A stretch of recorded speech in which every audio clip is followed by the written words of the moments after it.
I mean, it did look pretty cool in hindsight, so it wasn't entirely useless, but knowing Masayuki's actual skill, it suddenly made me think that such a stance was completely trivial. No wonder the stance looked like it came from manga, it clearly was.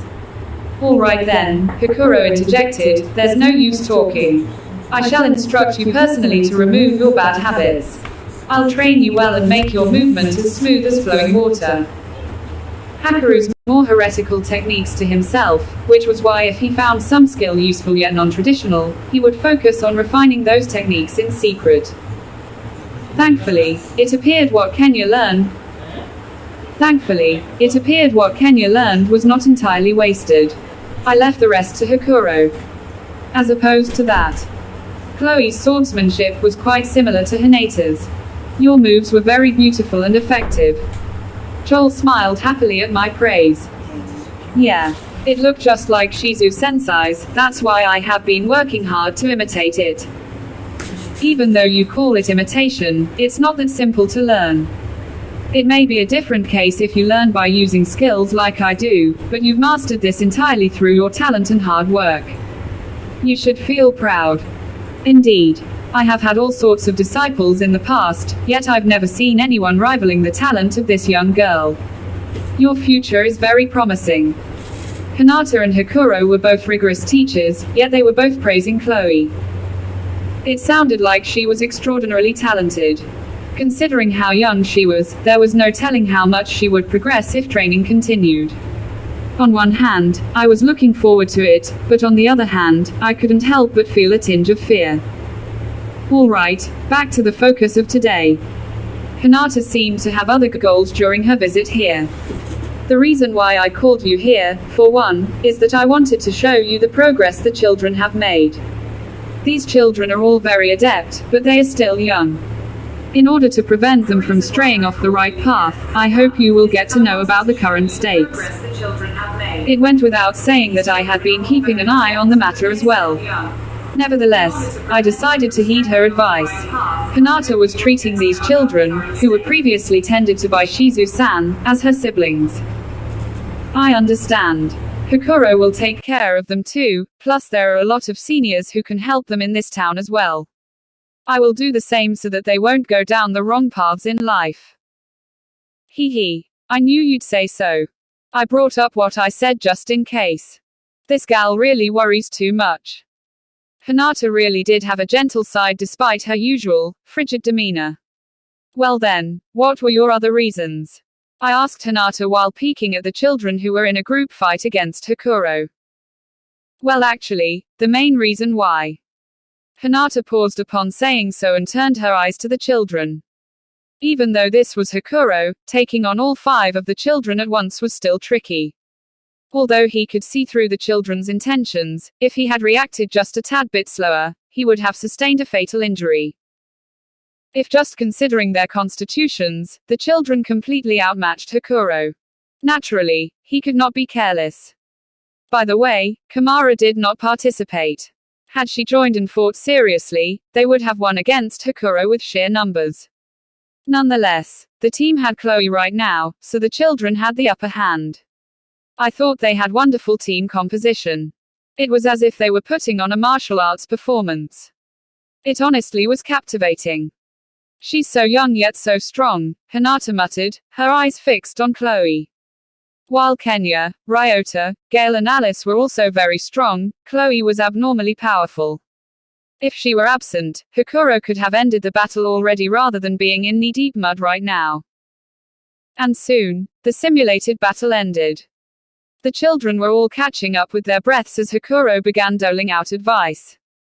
It was no wonder why the children had all grown so fast if the training was this harsh every time.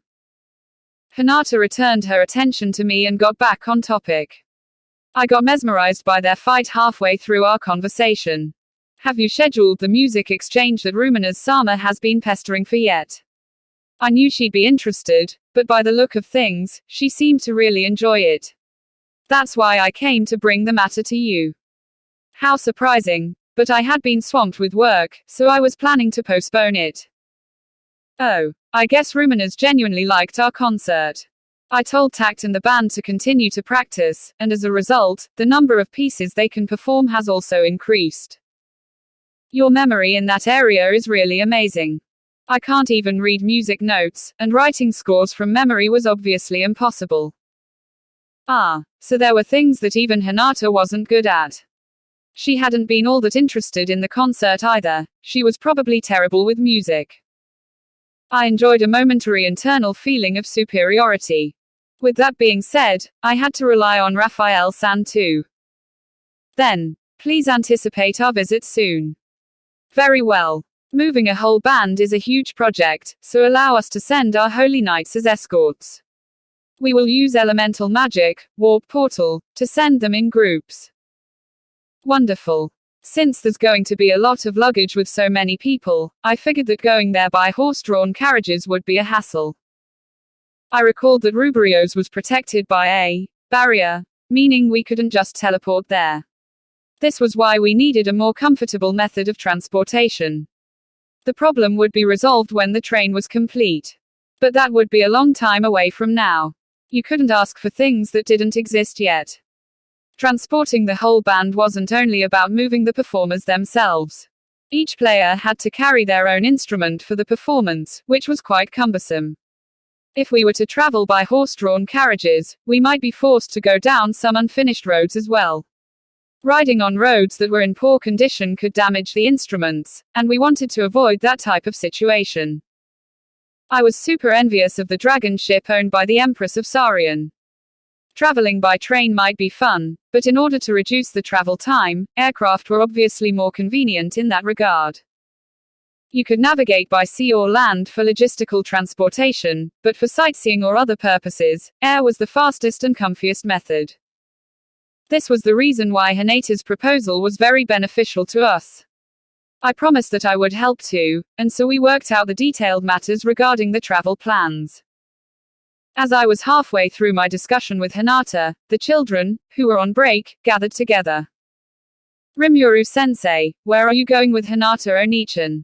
Since Chloe had inquired, I explained the music exchange that would be held at Rubrios to everyone. I want to go too. Me too. I might fall asleep during it, but since Chloe and Alice are going, I'll go too. Yeah, me too. In that case, I'm going as well. The fact that these guys are coming and the possibility of them causing problems is what worries me. Because of Chloe's words, Kenya and the others began clamoring about wanting to go to Rubrios. What should I do? It was good to let them see more of the world as a form of social experience. But if you were to ask me whether there might be danger or not, I couldn't confidently rule that out. Raising her head to look at my troubled expression, Kumara opened her mouth and timidly said, I wish to go to Aransu. Kumara's presence was needed as the guardian of the 90th floor. The way she spoke indicated her regret. It appeared that her senses were telling her not to beseech such a request from me. But as a child, she naturally yearned to go on a trip with her friends.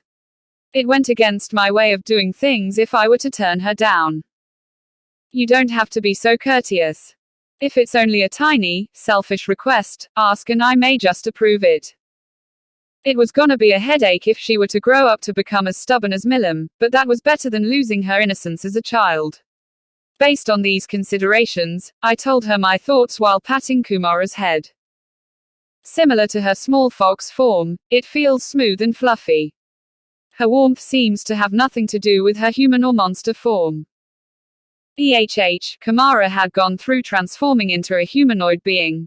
What happened above was purely sensible imagination conducted by yours truly, Rimuru. Awesome. Now we can officially travel and skip school. But you always looked happy at school, Ken-chan, did you really want to skip classes? Idiot. Attending classes is fun, but if we get to play while everyone else has to study, how should I say this, it makes us really special. Kenya, I understand what you mean, but I don't want to get corrupted by your mindset. On the other hand, I feel very excited too. Right. That's exactly it. The children were all fired up about going before I had even given them permission. They even went on to declare something about skipping school. It wasn't like I didn't understand their feelings. And although I could sympathize, I would never put such a thought into action. Right. It won't matter. Instead, please have the teachers assign them more homework. How can you do this, sensei? I ignored Kenyu's cries. Everything doesn't always go your way, and many things in life were ultimately unfair. I intended for them to learn about this point while they were still young. This was a demonstration of my fatherly love, and they would surely grow stronger from the experience. This was definitely not me picking on or punishing them. Hopefully, the children would come to understand my justification behind it. I just want to be with Sensei. Chloe, who started the whole thing, seemed rather satisfied. All right, I suppose it's fine as long as they make some good memories together. Your heart goes soft so easily. Could it be that Hinata-san is against the idea? I retorted and signaled with my eyes, you are so cold. TSK, Hinata clicked her tongue, I never said that, she answered with irritation. But she didn't appear to object. Then we are all good to go. Answer, the plan was settled. We would be attending the music exchange in Rubirio's. The day that we sent out our band, the children would tag along as well. We arrived at the Holy Empire of Rubirio's. On our tour through the city's streets, the children were overcome with curiosity as they took in all the sights with wonder. On the contrary, Tact and the band members were practically shaking in their boots. Diablo was by my side, acting as my secretary. Shion was here as well. Since I had let her guard our town last time, I decided to bring her. Instead, Veldora would be keeping guard. You have an important task as the master of the labyrinth, I convinced him with this line. That was why he didn't follow us during this expedition. It might have been a different case if we were heading to another country, but it was simply too dangerous to let Veldora meet with Ruminers. Less than warning. Probability of problem occurring, 100%. Greater than I also received such advice from you-know-who. It was an obvious landmine to avoid, one that must be avoided, at all costs. Our guide was Hinata herself. Welcome to Rubirio's. His Majesty the Pope welcomes you all too, she introduced in a tone that sounded remarkably disrespectful towards the Pope. Although I was aware of the secret that the Pope was merely a role Louis played, Tact and the others knew nothing of it. This was, of course, highly classified information. Obviously, I couldn't tell the children, nor could we tell the members of the band. I gave an improvised response and confirmed our later schedule with Hinata. First off, she announced, tonight, we will be hosting a banquet to welcome everyone. Tomorrow, we will invite you all to complete sound checks. The following day is scheduled for rehearsal and the concert will take place in 3 days' time. What do you think, Tact? Why yes sir. There's no problem, Rimuru-sama.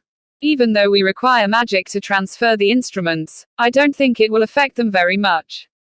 We will need to make slight adjustments depending on the size of the venue, but since there are bands here as well, I don't think there will be a problem. Then it was okay to perform. You only have 1 day to rehearse though. That is indeed true. However, we've been practicing every day back home for this concert. All of the members can guarantee that we will not disappoint. Excellent. It must be thanks to their diligence that they possessed such conviction. Despite the fact that hard work was sometimes unable to measure up to natural talent, it was still a reliable method. With hard work, you could build up confidence that subsequently made your heart stronger. Plus, this newfound resilience would also prove itself useful in all manner of other everyday activities. If you persevered every day, you would obviously be confident in your work. I gave full marks to Tact's answer. Now, I am very much looking forward to the concert, I thought to myself, nodding with satisfaction. Fast forward to later that night. The members of the band were being treated like nobility. But this only made them more confused and nervous. May I ask, Rimuru-sama? We are only average citizens of the Tempest Federation. Are we really allowed to stay in such luxurious rooms? This great expedition involved more than 100 participants, yet each person was assigned their own room. They also got a personal maid, who was on standby next door, to respond the moment they were called. Moreover, there was a bar that even rivaled ones in a 5-star hotel. You could access it regardless of species, human or monster. This, nonetheless, made everyone rather nervous. The banquet was excessively grand as well. They continuously served bite-sized appetizers, which were both delicious and arranged to be aesthetically pleasing. While portion sizes weren't too large, the flavors more than made up for that deficiency. Furthermore, the dishes were extraordinarily creative in order to satisfy everyone's varying palates. In the beginning, the children were complaining about the small portions and appeared unsatisfied.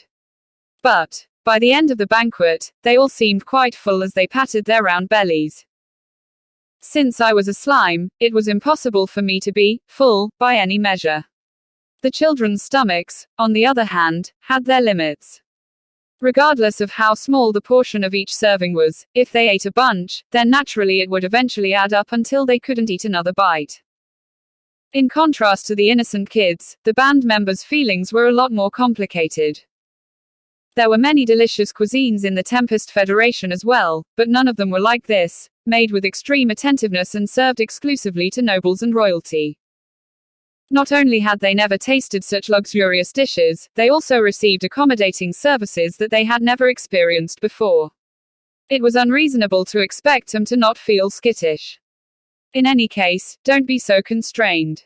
This is all a token of appreciation from Ruberios for your performance later. I was tremendously grateful that I didn't have to perform. I hadn't shown dedication like they had, yet even if I did and was in the same position as Tact and the band members, the crushing performance anxiety would have been enough to drown out my enjoyment of the dishes. Not being able to savor delicious food was a huge loss in the pleasures of life. That was the main reason why I hoped Tact and the band members would appreciate it as much as they could.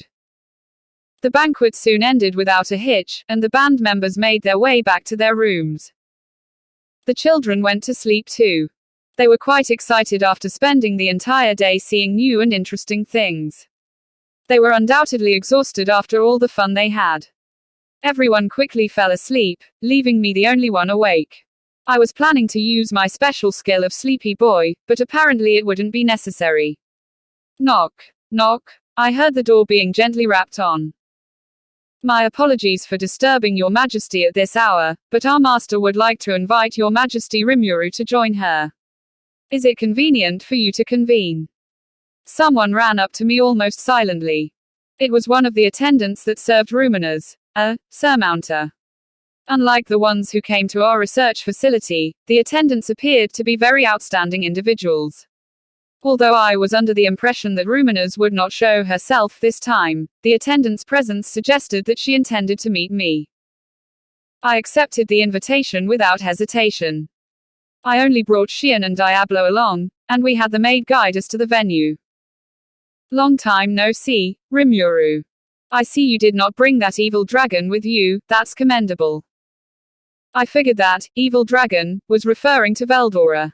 Considering all the bad stuff that guy caused in the past, Ruminers definitely had a right to call him that, but I thought she was being a little too harsh.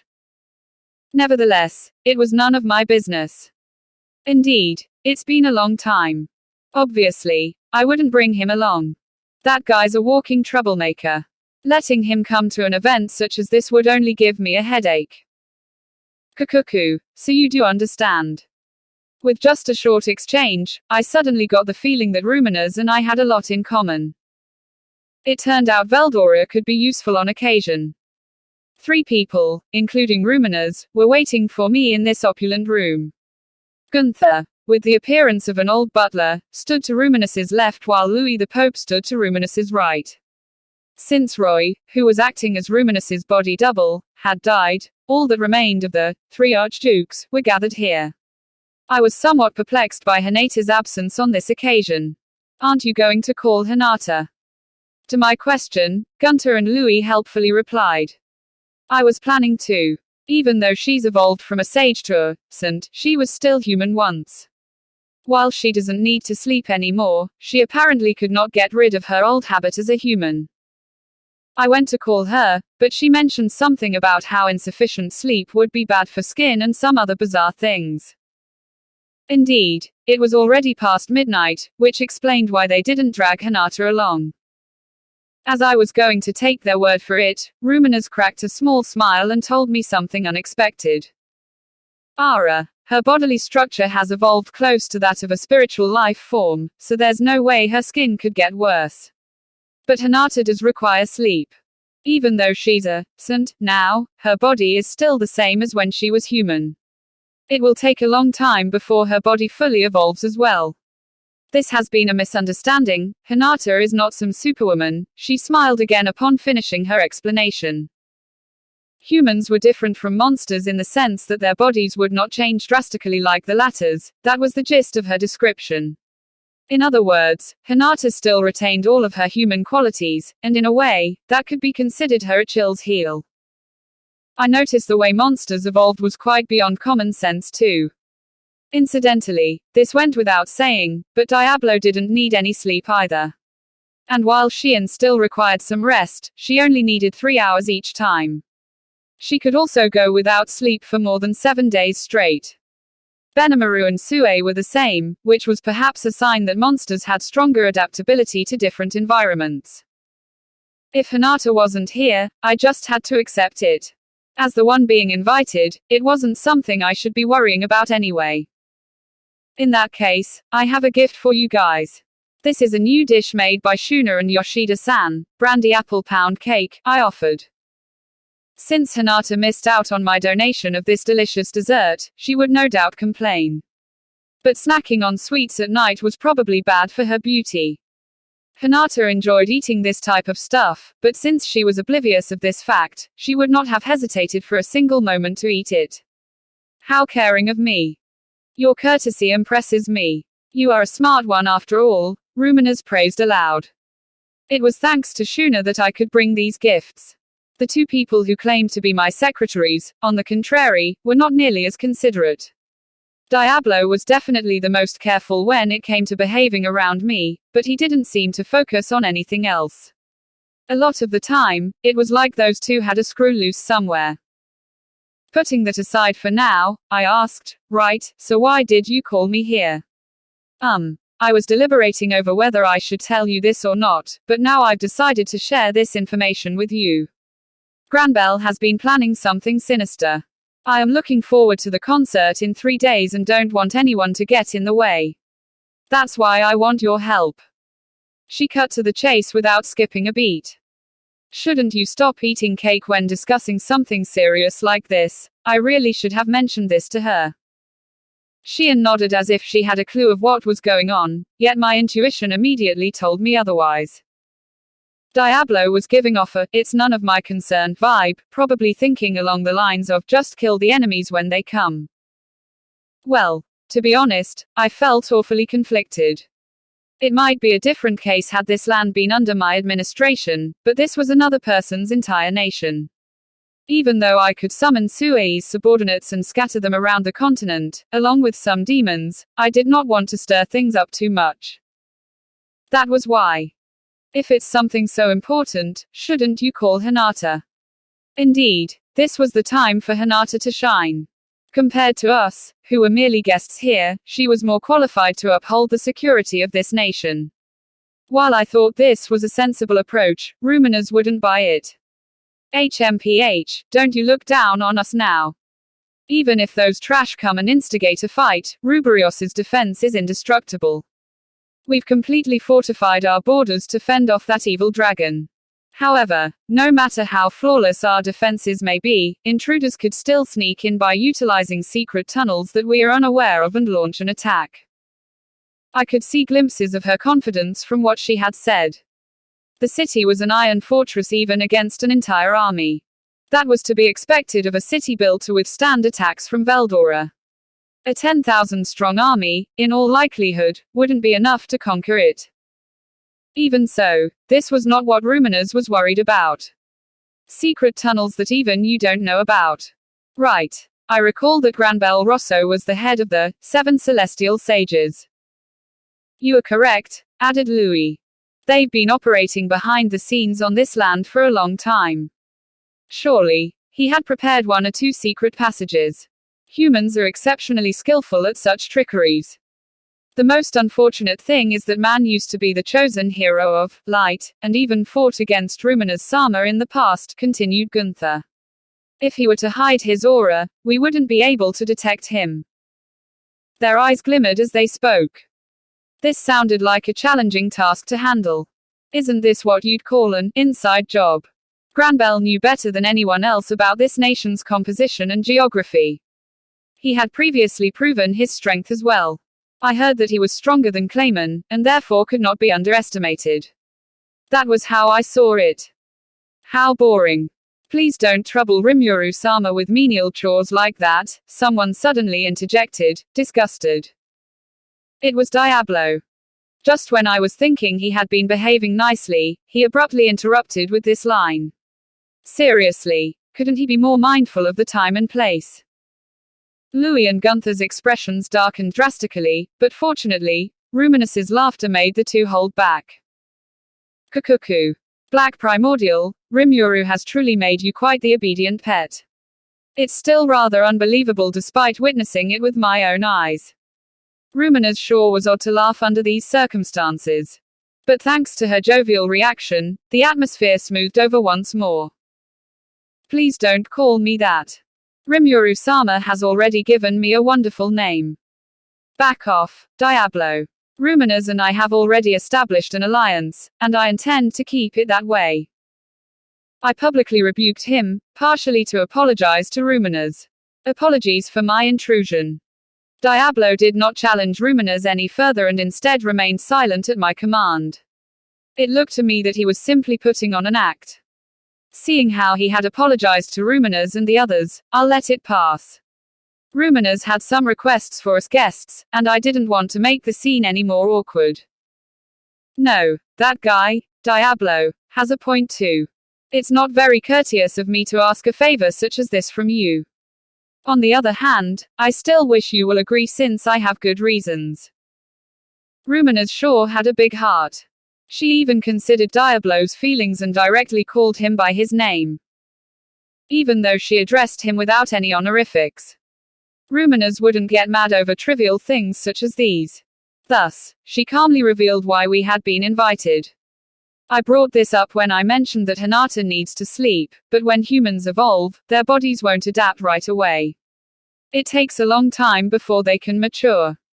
From a sage that possibly rivaled a demon lord seed, a human could grow to become a saint, which was the equivalent of an awakened demon lord.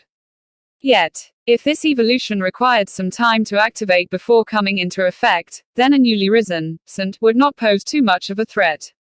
Even if they gained enormous power, it was still meaningless if they couldn't properly command it. Hinata's control over her powers was masterful. Unfortunately, it relied entirely on her techniques. It wasn't something as natural as breathing, so it would burden her body and mind. Speaking of which, why did Ruminas bring this matter up when Hinata wasn't around? Ah, I understand now. It was actually because Hinata wasn't present that she found the confidence to discuss the topic. Humans would evolve over eons. Could it mean? Ruminas continued with her explanation. Regarding Granbell, he is not a saint, but a bearer of the hero's egg. When the hatchling grew its wings and left the nest, even I have no idea just how strong he has become. Didn't this imply he was a legitimate chosen hero? The term, hero, was used here and there, but had different connotations to it. Some would proclaim themselves to be a chosen hero, but only people bearing the hero's egg were acknowledged by the world. In other words, the latter were the real deal, possessing sufficient strength to even seal away Veldora. Just like how demon lord seeds were still considered demon lords, hero's egg bearers would be considered chosen heroes in conjunction. Their sources of power were very similar. Heroes and demon lords are bound by causality. This saying really hit the nail on the head. And deducing further from this knowledge, I could tell that Granbell's power was presumably on par with an awakened demon lord. Could it be that he is more powerful than Hinata? When I heard that Gran was killed by Nicholas alone, I thought I had misheard. Disintegration is truly the strongest magic spell, but Gran would not be stupid enough to take a hit like that head on. And, to answer your question, Ruminus stared straight into my eyes. I see. So that's why she didn't call Hinata. You are correct. I tried convincing him to join me, which is why I fought against him in the first place. As a result, this is why I can confidently declare him to be stronger than even the older demon lords, Ruminus concluded without hesitation. Not only me, but Ruminus's servants, Louis and Gunther, were shocked by her words. It was likely due to the fact that they had always looked down on Gran in the past. Indeed, we've never challenged Gran head-on before. Is he really that strong? Certainly. The reason why I allowed Gran to do as he wished was so that I could have him in the palm of my hand. We did not have any conflicts of interest, and I only proposed a deal with him out of curiosity. I allowed him to create the 7 Celestials, and granted him the highest authority. If I had to justify why, I wanted to make him one of my trump cards, Ruminus reluctantly admitted. Yet this trump card backfired before it could be exploited. Did he become a hostile dagger at her throat? On one hand, this was her miscalculation, but on the other, I was also partly responsible.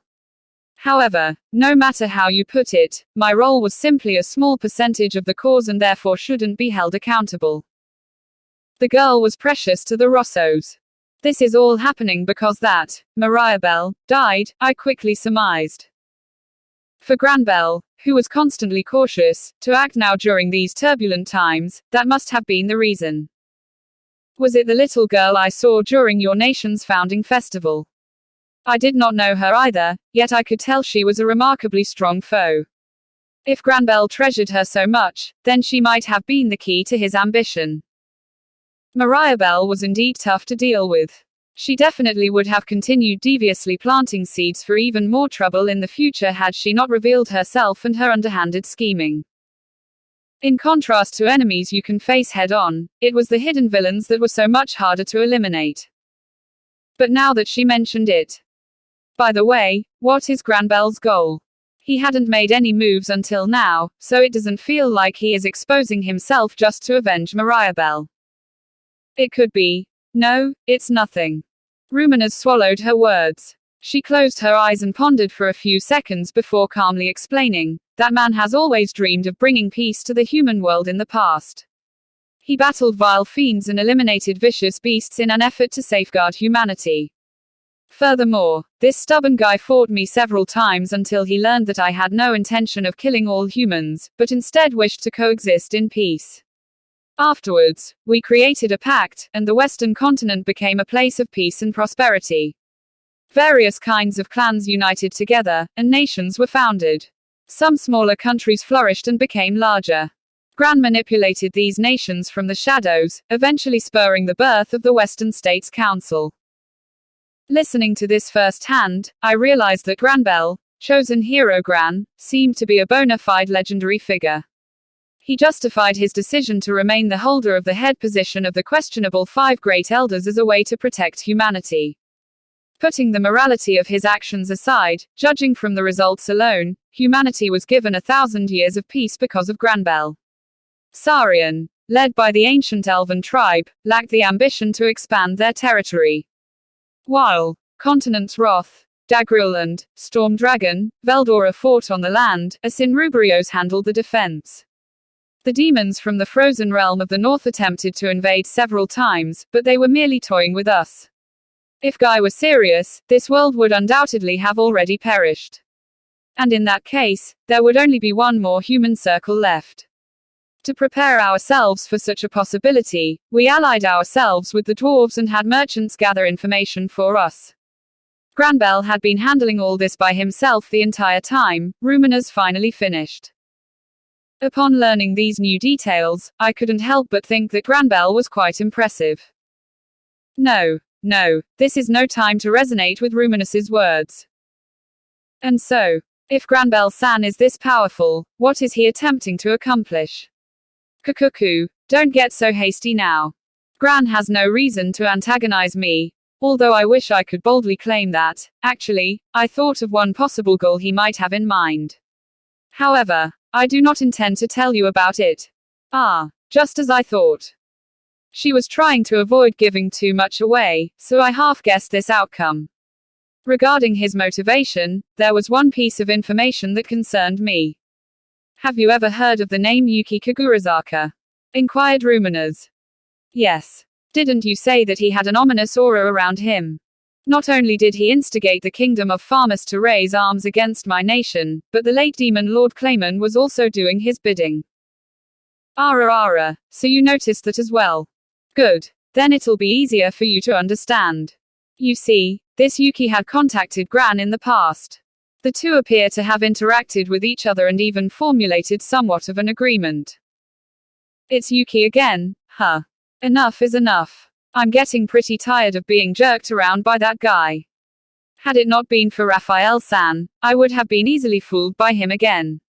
If I were to allow this individual to continue his pernicious acts, then there would be a ton of problems to deal with in the future. Perhaps it was time that I confronted him directly. Could it be that Gran was operating due to Yuki's manipulation? Indeed. I am afraid a part of their plan is directed at you.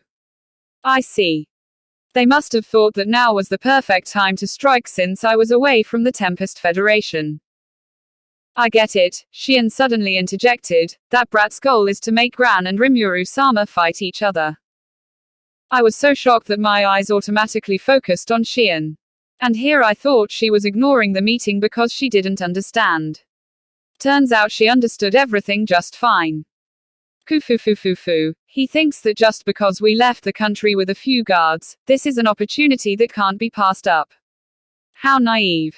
There are two heavenly kings guarding Rimuru-sama. No matter what he is planning, it will be meaningless. Diablo was up to his usual antics. Please stop. I felt tremendously embarrassed every time someone mentioned the four heavenly kings. In any case, as a precaution, we should stay alert. There are 3 more days before the concert, and after those 3 days, it won't be a problem of yours anymore.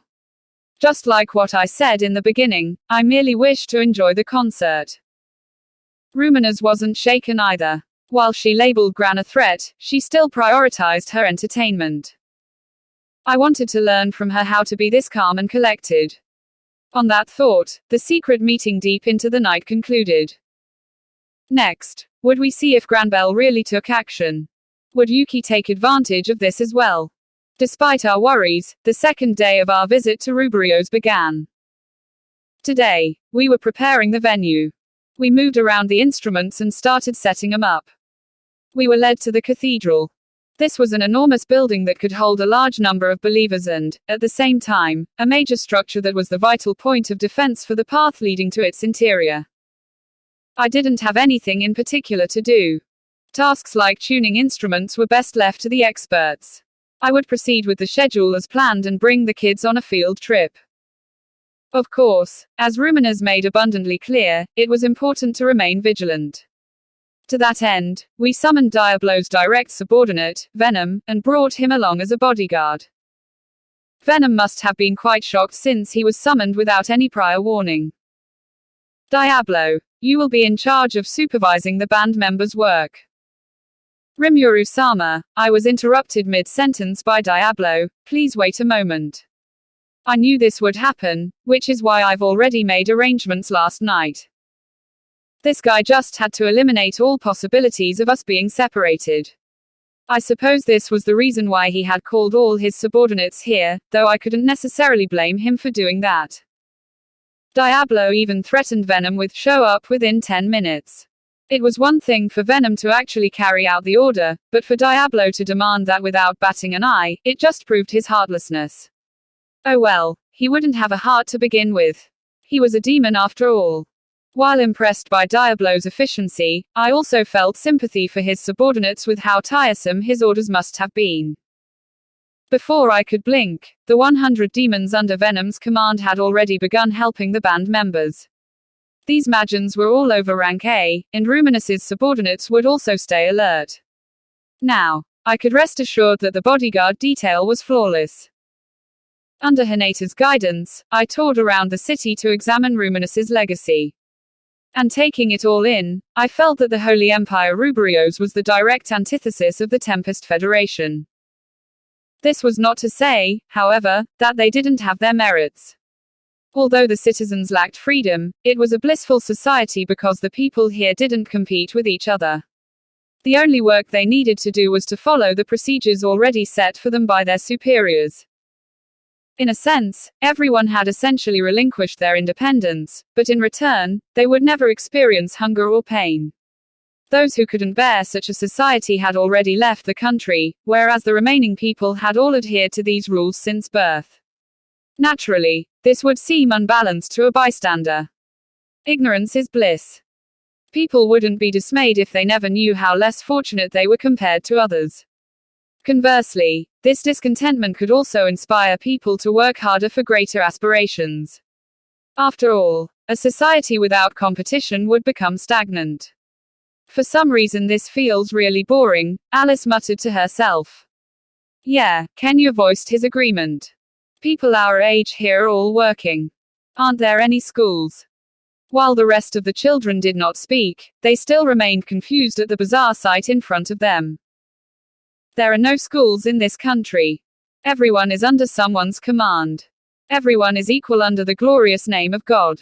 People come to this nation to enjoy peace and prosperity, Hinata said proudly. But I had to wonder, did she really think that was the right thing to do? Did they have no qualms about the fact that the upper echelons of society had monopolized all luxuries for themselves? But on the contrary, she still had a point. It didn't feel right to teach the unknowing commoners about luxury when they didn't need to know anything about it in the first place. No matter how hard one tries, there will always be some things that are impossible to acquire. If people never know about the existence of these things, then they won't feel the need to obtain it and suffer as a result. That's true as well. Kenya wasn't dumb either. He understood what I meant. Living in an extremely regulated society like this, we maintain a high standard of happiness for our citizens. That's why when communicating with other nations, everything must all go through the Western Saints Church first, Hinata explained. That made sense.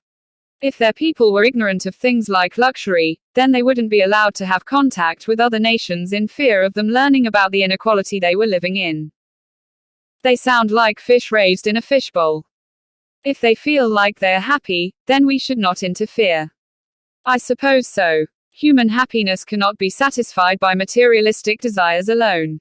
A society that pursues spiritual happiness definitely isn't a bad idea either. Although, I probably wouldn't be able to tolerate it. I believe that my knowledge of these luxuries granted me the right to pursue that prosperity. A long time ago, I used to run around the neighborhood playing hide and seek with friends. Perhaps if it was me from back then, I would have found this society to be very comfortable. Everyone has a different definition of happiness. You don't have the right to criticize others and call their ideologies false. Think for yourself and do things your own way. I thought that should be sufficient. Even so, there was something else that I was mindful of. But the people here won't be able to survive on their own. If they are to sustain a life like this, they need protection. Chloe's mutter was just what I was thinking. Children's observation skills can't be underestimated sometimes. Her words seemed to have gotten a reaction from Hinata as well, seeing how she rapidly blinked her eyes a few times. Looks like she noticed it too. This society was twisted, in a sense. Without its ruler, its citizens, unknowledgeable of the outside world, were unable to do anything. Losing the personal freedom meant that their lives were entirely in other people's hands. A life like that would be no different from livestock. Indeed. But we have been working hard to improve the situation to prevent such things from happening. Oh, I see. But I still think it's better if everyone can work together. Then they won't just rely on Hinata Onichan's hard work. Everyone can help out.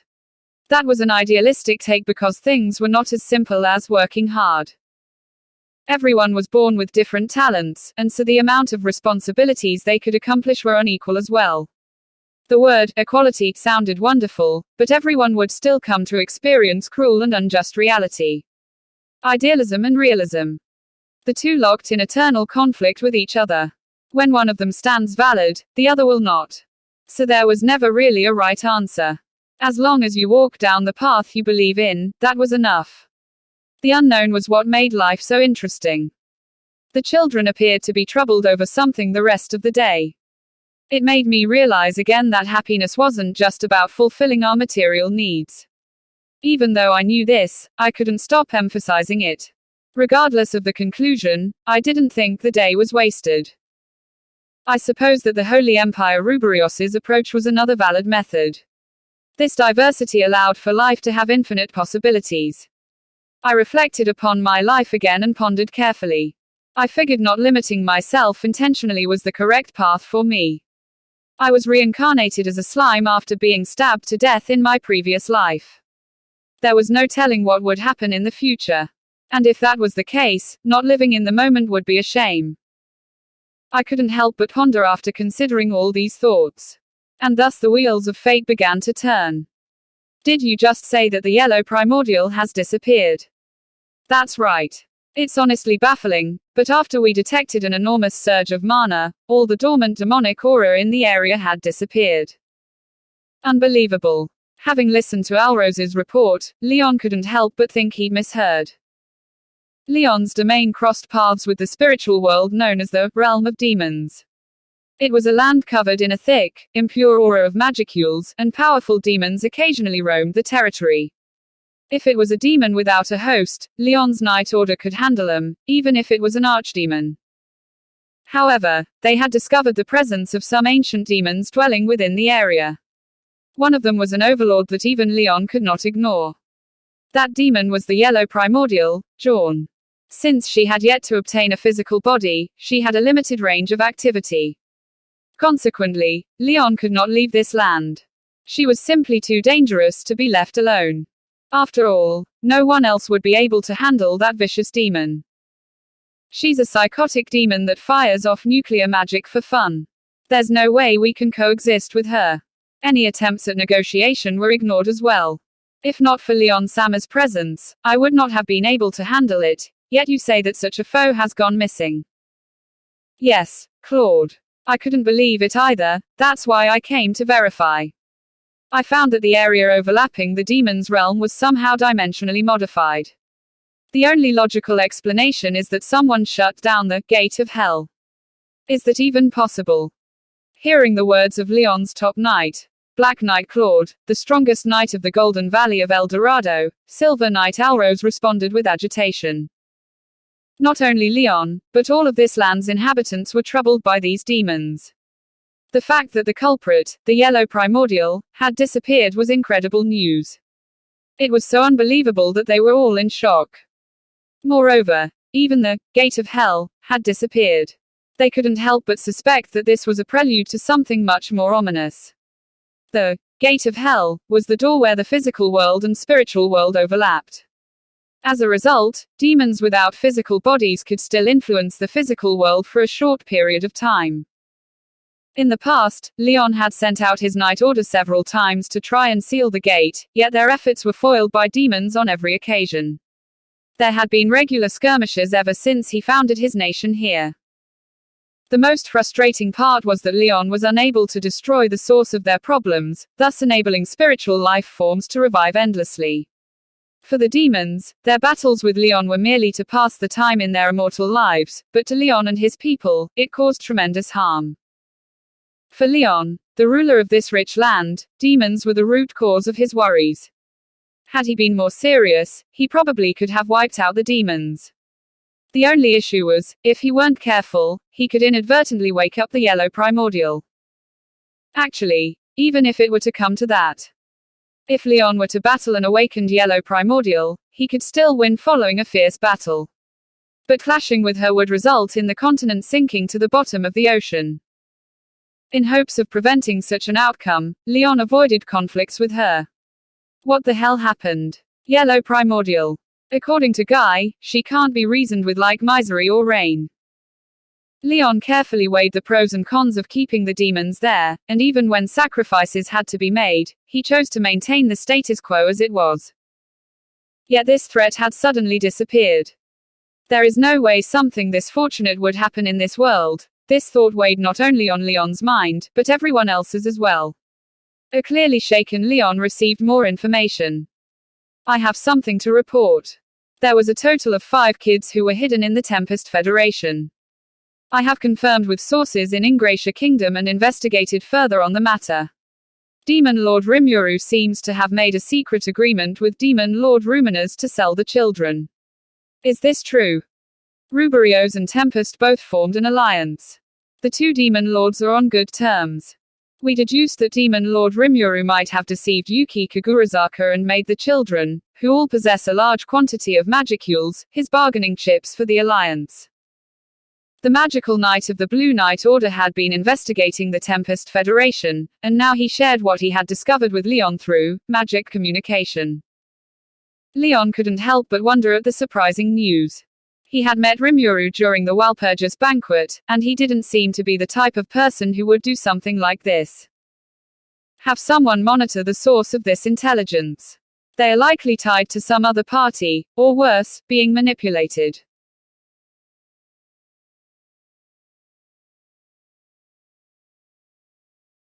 How could this happen? Could this have been Demon Lord Rimuru's bidding? No, it shouldn't be. Demon Lord Rimuru has no reason to lay a finger on the children. Then what could possibly be the reason? Perhaps they wanted us to fight among ourselves and profit from it.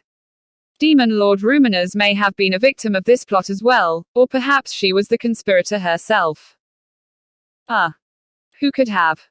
Based on the current situation in the Western nations, who is the most likely suspect? Leon pondered silently to himself. The answer seemed both obvious and obscure. The secret organization, Cerberus. The only people who knew Leon was collecting otherworlder children were those suspicious merchants. Actually, there were others, those being the people who originally provided the merchandise with summoning magic. Could it be that the Rossos discovered the secret behind their summonings? Or perhaps they had secretly allied with the merchants. Once doubt took hold, it started to rapidly grow. However, based on the new information, it just didn't make any sense. If the situation simply involved 5 mere kids, then there was no reason for Leon to act, or at least, that should be how anyone involved in the matter should view it. For a demon lord, you normally avoided interfering with the affairs of your peers. Moreover, imposing yourself on the affairs of other demon lords when it didn't involve you in the first place would be an extraordinarily foolish act.